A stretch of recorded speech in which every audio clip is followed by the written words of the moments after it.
So stop teaching people how to treat you.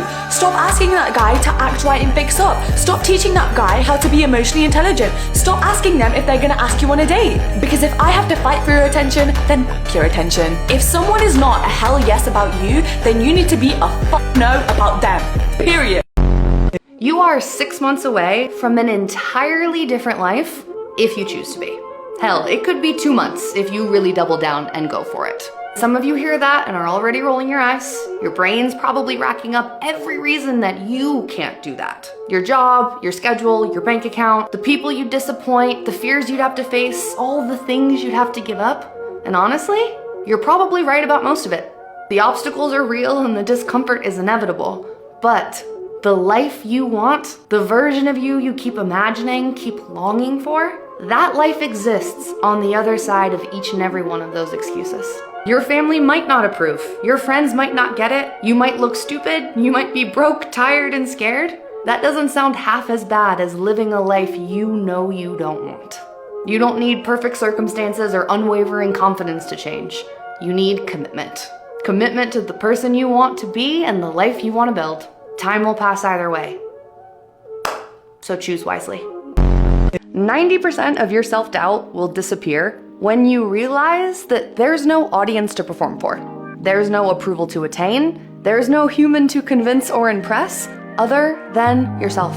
Stop trying to fit into the role that you think other people expect you to play, and instead get really frickin' brutally honest about who you are and what fulfills you. Start taking action from that place, and then watch your self-doubt dissipate.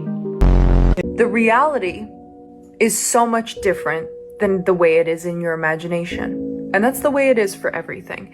We can sit and we can try to manifest anything we want in this life. And we can and most likely will get it if we work on it, right? But the reality of the situation is so much different. I cannot tell you how many times I wished for something, begged for something, prayed for something, worked for something. And once I got it, I was like, oh dear God, I don't actually want this. Oh dear God, this is actually really bad. There's like 5 factors that I wasn't considering that go into this that make this fucking awful. I'm pretty sure you can think of a time in your life where you wanted something, you were begging for it, and then once you got it, you were like, oh, it's actually not that great. I was just playing it up in my mind because I thought it was gonna fix all my problems. Because sometimes we think, once I achieve this thing, or I have this thing, or I am this thing, I'll be happy. Because you can choose.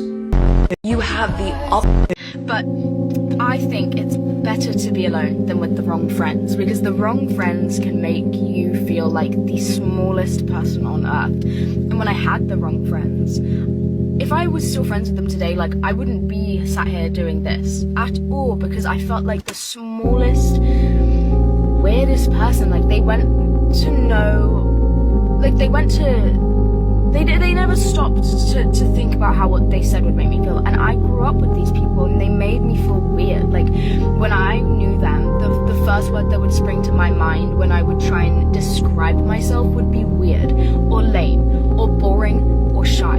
And actually I'm none of those things. I mean, I'm shy, very shy. But other than that, and sometimes on a blue moon I come out my shell, right? I just have to be in the right environment and in the mood, and which I rarely am. But these are the 3 things that I had to learn in order to become a healthier person. The first is knowing when to walk away from a conversation. Not everyone will be ready to hear what you have to say, and that's okay. The second is to listen more than you speak. Observe and actually pay attention to what's going on around you and really hear what somebody's saying before responding. The third is removing yourself from people that you're no longer comfortable around. If you walk into a room and you sense that the energy is off, it is.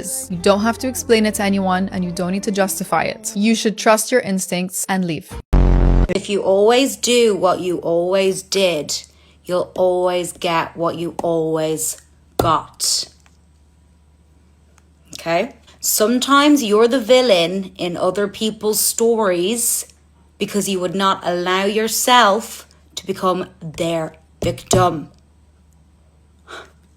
One more. Start asking, what would I do if I didn't care? And do that. Hold on. Your brain needs a new default, not more overthinking.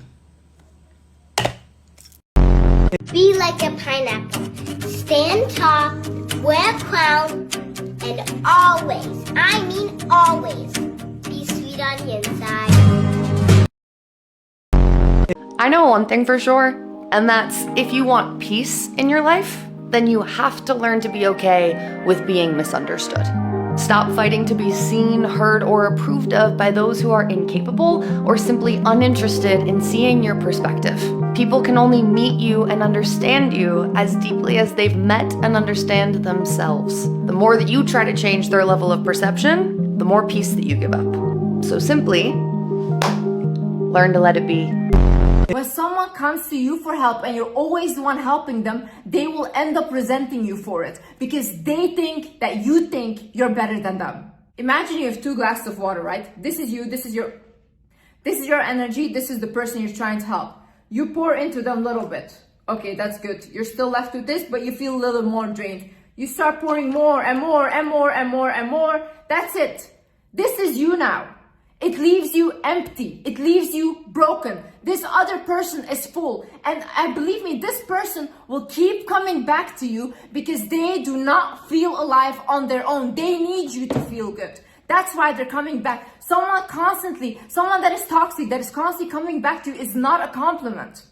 They need your life force to live off of you. Every single time that I have poured more into others than I have into myself, my life started going downhill. The second I said, you know what?